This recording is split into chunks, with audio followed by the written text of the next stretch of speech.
מזמור לדוד.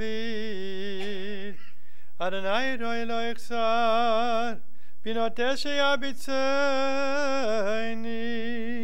על מי מנוחות ינהלני.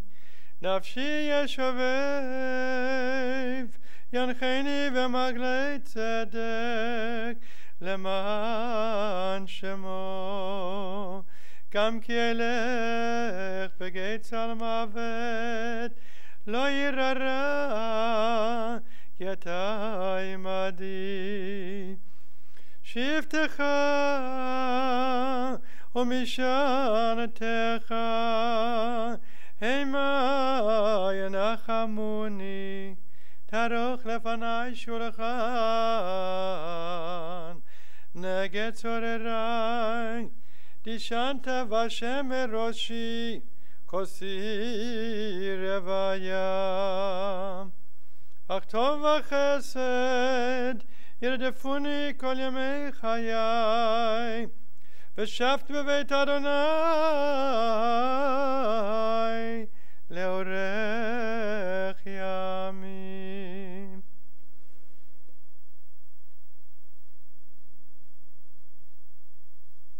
As Cantor Schiffman began our service chanting Psalm 23 in the Hebrew, I'll ask for you to join with me in the English of Psalm 23. The Lord is my shepherd, I shall not want. He makes me to lie down in green pastures. He leads me beside the still waters. He restores my soul. He guides me in straight paths for his name's sake. Yea, though I walk through the valley of the shadow of death, I fear no evil, for thou art with me. Thy rod and thy staff, they comfort me. Thou preparest a table before me in the presence of mine enemies. Thou hast anointed my head with oil. My cup runneth over. Surely goodness and mercy shall follow me all the days of my life, and I shall dwell in the house of the Lord forever.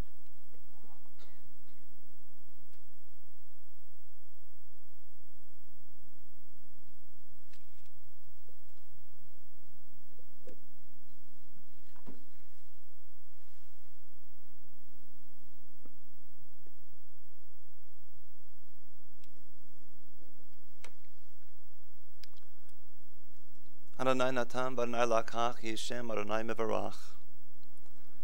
The Lord has given, the Lord has taken away. Blessed be the name of the Lord. We have come together to express our sorrow,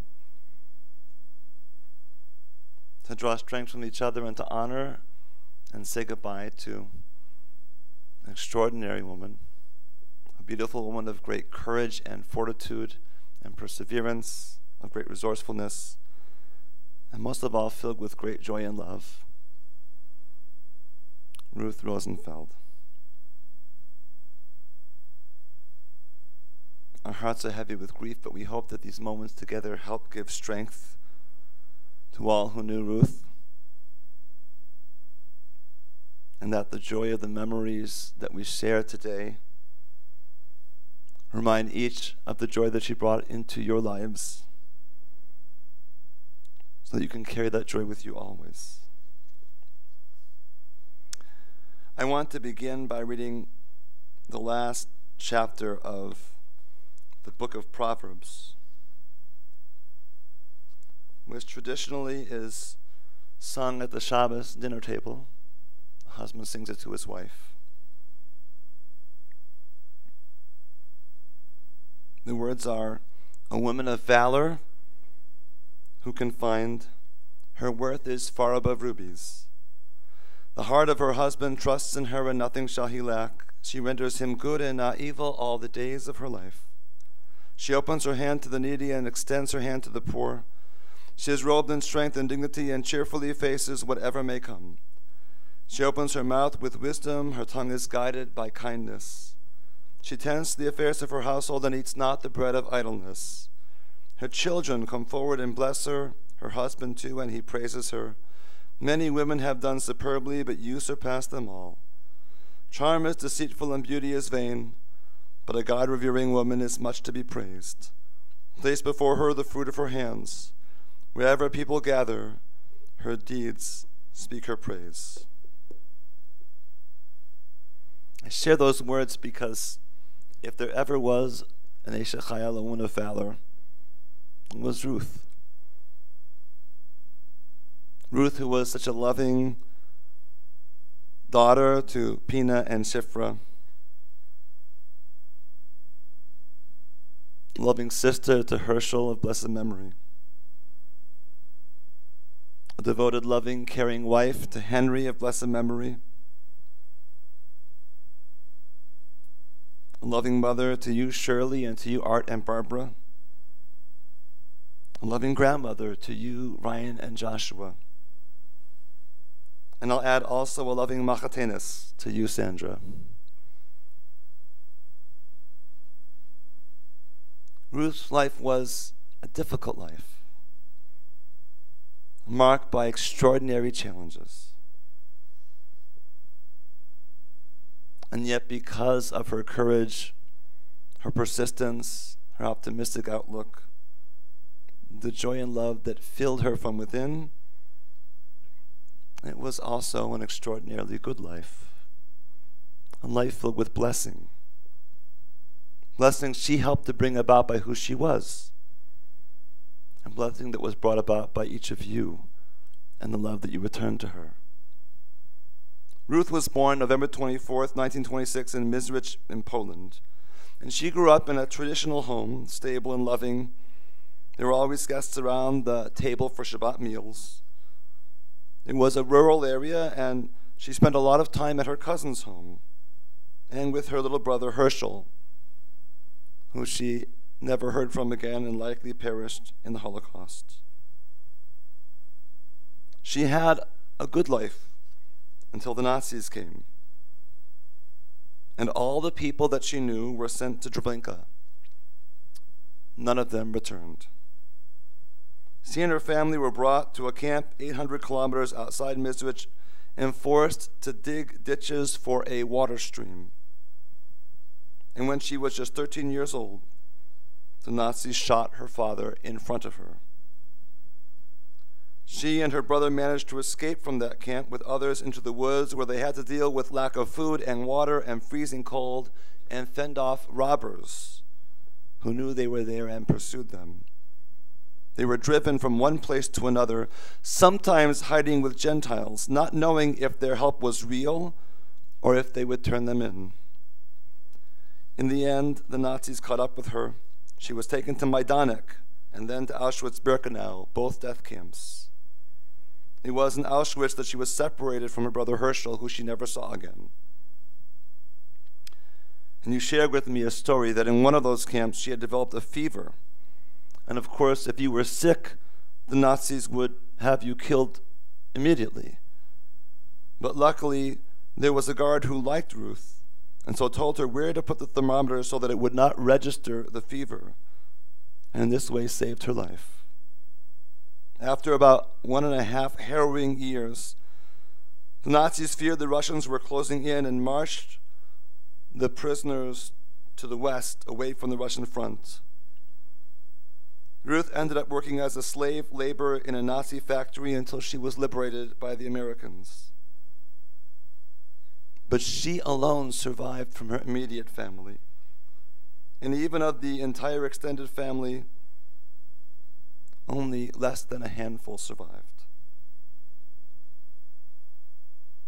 It's hard to imagine how a young girl like Ruth could survive such an ordeal. She had to be extraordinarily brave and strong and clever in order to survive. And then, having lived through the horrors of the Holocaust, she did something else extraordinary. She wrote it down. Ruth wrote down the story of her life from the time the Nazis first took her family away to the day she landed in New York Harbor. She wrote it in Yiddish, but Art, you had it translated in English, and you had it published as a book. She wrote this right after the war, at a time when most survivors were too traumatized to talk about their experiences. Indeed, the first widely known books that came out on the Holocaust didn't start to appear until the 60s. But Ruth wanted the world to know. She knew she had to tell her story. and she told it in great detail. And I should say with beautiful literary style as well. Art, maybe you get some credit for that also in the process of translating, since I didn't read the original Yiddish. And because of that, her book will stand for generations as a testament to the ultimate evil carried out by the Nazis and will ensure that it is never forgotten and that we learn its lessons. After the war, Rivka was in Stuttgart, in a DP camp, but not in a DP camp per se, but in a hotel that had been turned into a kind of extension of the camp, an apartment building for refugees. It is there that Art and Shirley, your mother, Ruth, met her beloved Henry. Henry had been in the Lutz ghetto and in Auschwitz. She was 19 at the time. And Ruth got a visa to the U.S. because there was a cousin Dave in Cleveland to sponsor her. And Henry told her, "Bring me over after you get there and I will marry you." And she did. And he did. The two of them were married May 8th, 1947, by a local rabbi in his home in front of his fireplace. Ruth and Henry were very in love with each other. They were extremely close. I think the expression you used was like super glue. Always stuck together. They never fought. Bickered a little bit, yes, everyone does that, but never a fight. Henry was a good provider. The two of them were very social. Ruth also worked with him in the business. She used to keep track of the accounting of the money. She was the financial one in the family. Even, I think, gave out the allowance. Henry and Ruth were very involved in Kol Israel, especially their social events and picnics and dances and playing cards. And they loved to throw parties. And they took some very memorable trips. The card playing was kind of a tradition among all the greeners who had come to this country. And they would play every other Saturday night. And card playing was such a part of their lives that when your father Henry developed Parkinson's, Ruth and Henry used to play all night long because it was the one thing that for some reason stopped his shaking. When Ruth was ill in earlier years, Henry watched over her very lovingly. And when he was ill in later years, and as he approached his passing, Ruth watched over him with the same loving care. They were so devoted to each other. They were married for 69 years, in which they shouldered life's burdens and shared life's blessings together and built a home and a family, a legacy of love. And coming out of the darkness of the Shoah, it is amazing to think about the family they have built and how the two of them managed to fill that family with so much joy and love. Ruth went through a lot in life. It was a hard life, as if enduring the Shoah was not itself enough. Ruth had miscarriages before you were born, Shirley. And after you were born, she had a tubular pregnancy. They had to remove an ovary, and it caused a lot of severe scar tissue that created serious problems for her much, much later in life, still haunting her into her 80s. At the time, they told her she would never have kids again. Art, you might not have come along. But lucky for you, your mother and father didn't listen to that comment and just kept trying, and along you came. She also had gallbladder surgery. And at 83, she had cancer and had to undergo not one, not two, but 3 surgeries. That time was touch and go, and it would be fair to say that she should not have survived. But she did, for many more years. Ruth was strong and stubborn and persistent, but she was also soft-spoken and strong-willed. No matter what challenges she faced in life, she pushed through them, and she never soured from them. She never lost her positive attitude towards life. Shirley and Art, you shared with me that though your mom was so strong-willed, she was an easygoing mother. She would take everything in stride. She used to say, "It is what it is." You both have had a very beautiful and close and loving relationship with your mother. Shirley, you had the privilege of being the oldest in the family, and we know what that means, particularly in our generation, which was a rebellious generation for all of us. As we stretched our wings, and yet there was deep love between you, and as the years passed, that love grew stronger and deeper, and the bond between you grew. You spent a great deal of time with your parents. You often went to their home to make them dinner and lay out your dad's pills. After your dad passed, when your mom was having trouble cooking, you still made sure to be with her several times a week, even if it couldn't be dinner at her home. You would still be together at the home without dinner or go out, whatever it might be. But you made sure you had that time together, precious time, to be together and to share together. And during these difficult days leading up to her passing, you were with her every day in the hospital, lovingly watching over her. And Art, you two have had a very, very close relationship with your mother over the years. And as for Shirley, your relationship changed and matured as you grew and grew deeper. And you shared precious time together. And you brought Barbara into her life, and then Joshua and Ryan, and gave her the gift of pride and family and in those grandchildren. And like Shirley, you were by her through these difficult days, standing by your mother to the end. And Barbara, you had an extraordinary relationship with Ruth as well. You told me that more than a mother-in-law, she was really your friend. And we know that because we've seen that. She welcomed you into the family as if you were her own flesh and blood.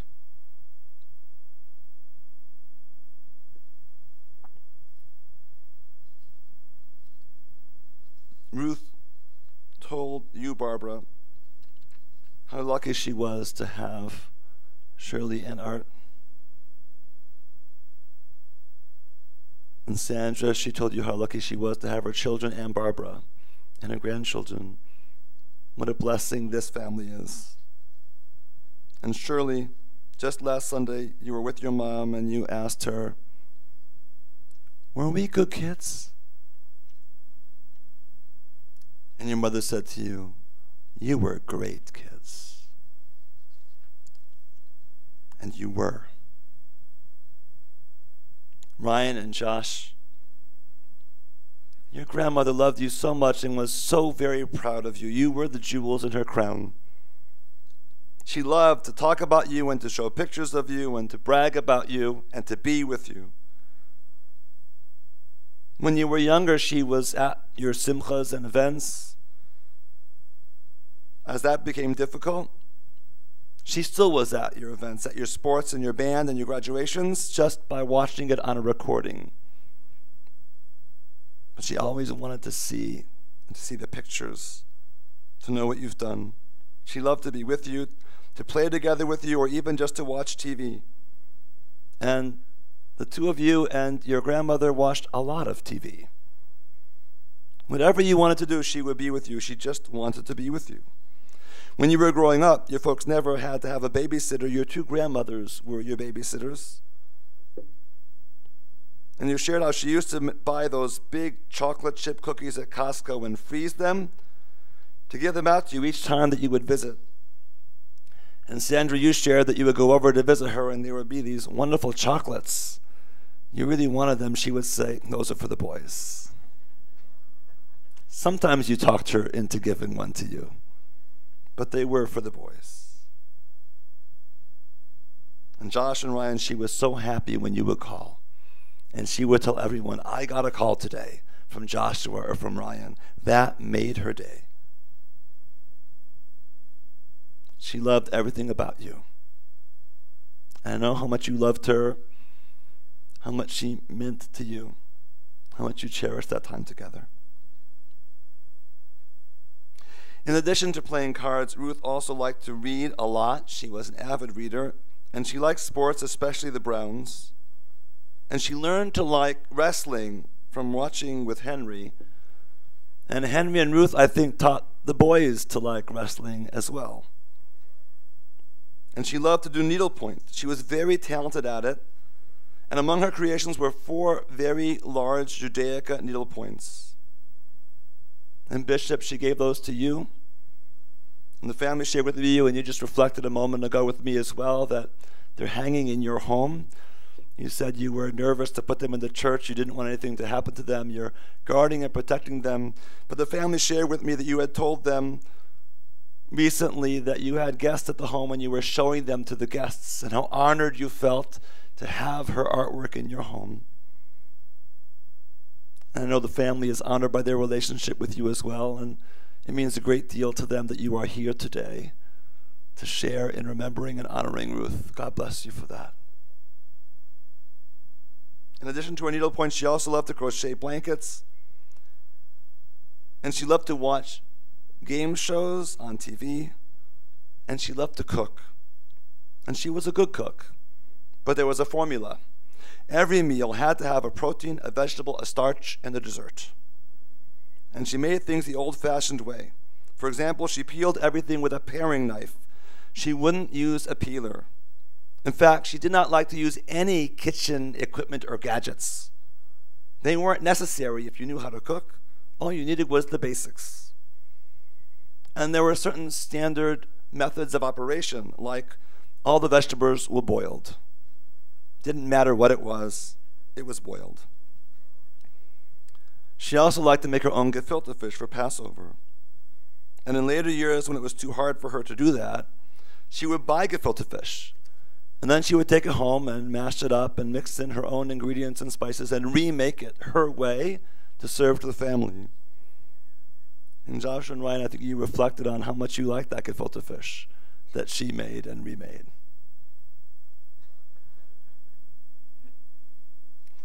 She was very organized, and she prepared everything far ahead. She would already have the night's dinner potatoes peeled, cut, and in a pot with water on the stove by 10 a.m. And if you wanted to make dinner for her or take her out or have her over to your house, you needed to tell her like a week in advance, because that's how far out she laid out her food and began to prepare. She'd say, I already have the brisket for Tuesday. Or, I've already peeled the vegetables for Wednesday. I can't go out. The best was her brisket. That was so good. And that stuffing rolled up in beef and covered in mushroom soup. We looked yesterday for the name of it and we couldn't quite find it, but you sure all remember the taste because you were all practically salivating as you described it to me. And I know that food was just one expression of Ruth's love. Ruth had a very strong Jewish identity. She was not religious in practice, but Judaism and the Jewish people were of utmost importance to her. She knew that only the survival of the Jewish people would be a true victory over Hitler. So she made sure that her children dated other Jews and stayed connected to Kol Israel and the Jewish community. Ruth had so many friends. She drew people to her with her easygoing style and her positive outlook. She was fun and funny, and she had a lovely laugh. She was always happy. She had a lot of jewelry, but she didn't care about things and did not need things to be happy. The one thing that she did cherish was a beautiful R that she had designed and her beloved Henry had made for her. But what really made Ruth happy was home, friends, and family. She cared more about others than herself, and there was nothing she wanted more than for all of you to be happy. Even in the nursing home and the hospital, all the caregivers just loved her. In fact, one nurse told her that every time she rings the bell, the nurses fight over who will get to come to her because they loved her so much.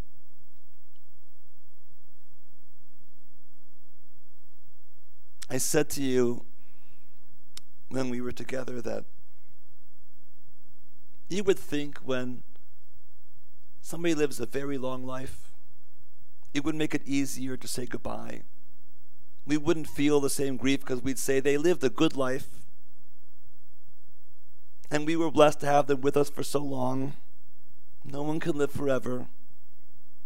All those platitudes sound very nice, but the truth is that the longer that someone we love is with us, the deeper the bonds grow, the harder it is to let go. And so I know that your mother, your grandmother's passing is very difficult because you loved her so much and because she was such a presence in your lives. But Ruth was at peace. She knew, despite all the challenges she had been through, more than many people could handle, that in her eyes she had a good life because she had all of you, and she was content. Surely you said to me that your mother used to say, when it's your time, and there's nothing you could do about it. And very near the end, I don't remember if it was the last day or shortly before, you reminded her of that saying, and she smiled. She was at peace. She was ready to make the transition to the next world because she knew she was leaving behind a great legacy in this world, a legacy of love and joy, the legacy of the strength of her character, of her bravery and persistence and resourcefulness, of her positive outlook on life despite the challenges that she faced, always finding the good and the joy, a legacy of caring about people and not about things, a legacy about putting family first, and the legacy reflected in the triumph of Jewish survival against all odds. Because Ruth was just about the only member left of an entire family that was wiped out by the cruelty of the Nazis.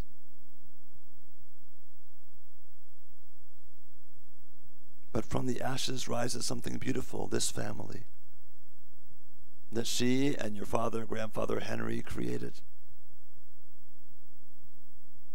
A family that is filled with the same love and courage and resourcefulness and optimism, that shares her commitment to the Jewish people. She lives on in each of you. Her legacy lives on in each of you. And you are the proof that Hitler was not victorious. Because we're here. You're here. Keeping Judaism alive in your family and growing the family back and doing it with great joy.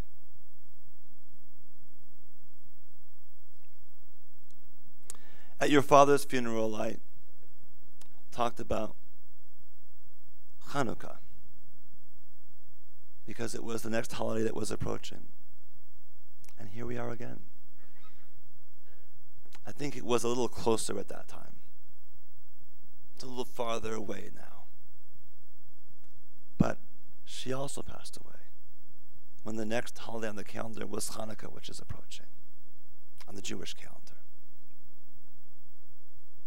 How beautiful and somehow appropriate that they share that with each other. That they transition to the next world at the same time of year.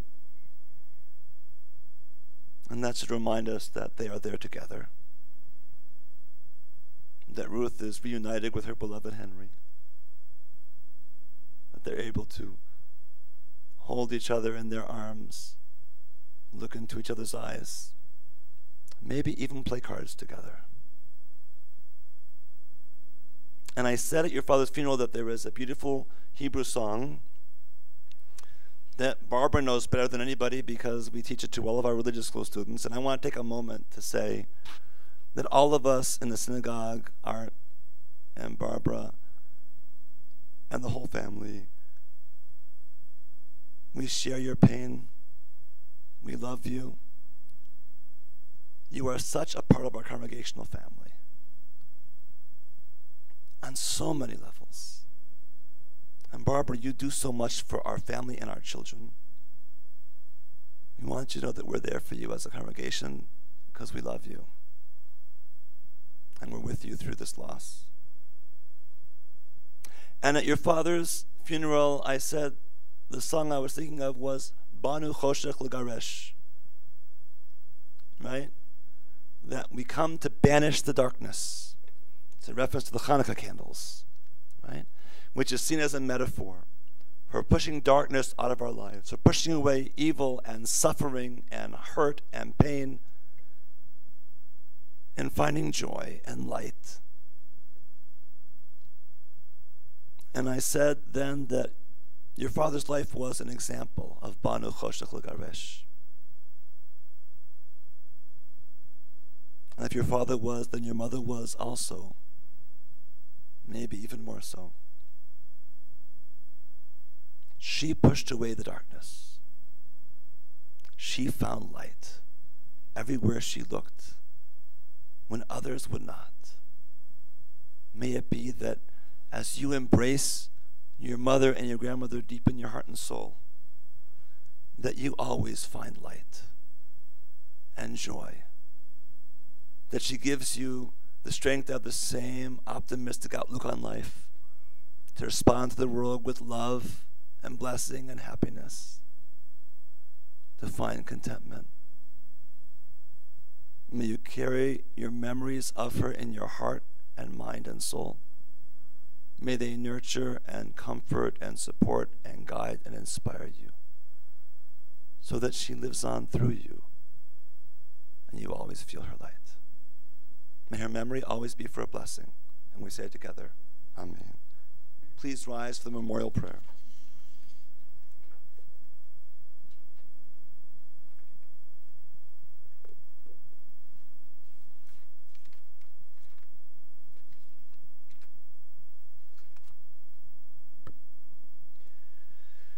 En male rachamim shochein b'meromim hametzei menucha nechona tachat kanfei hashechina b'malot kadoshim v'tohorim כזוהר הרקיע מזהירים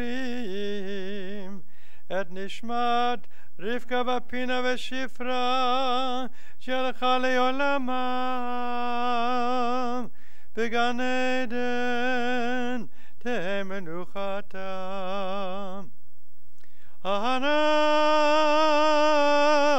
בעל הרחמים הסתיריה בסדק כנפיך לעולמים וצרור בצרור החיים את נשמתה.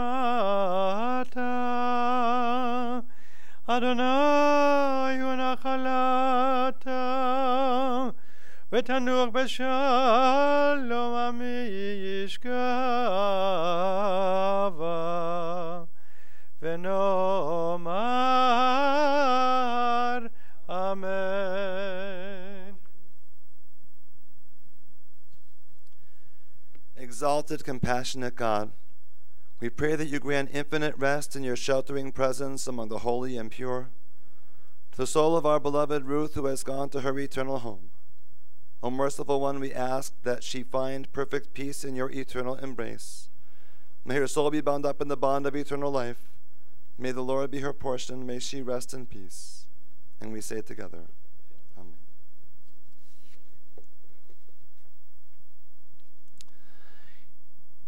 Interment will follow at Zion Cemetery, after which the family will receive friends at Art and Barbara's home, 25010 Duffield Road in Beechwood, today following the conclusion at the cemetery until 3 p.m. and again from 6 to 8 p.m., Friday and Sunday from 1 to 4 p.m.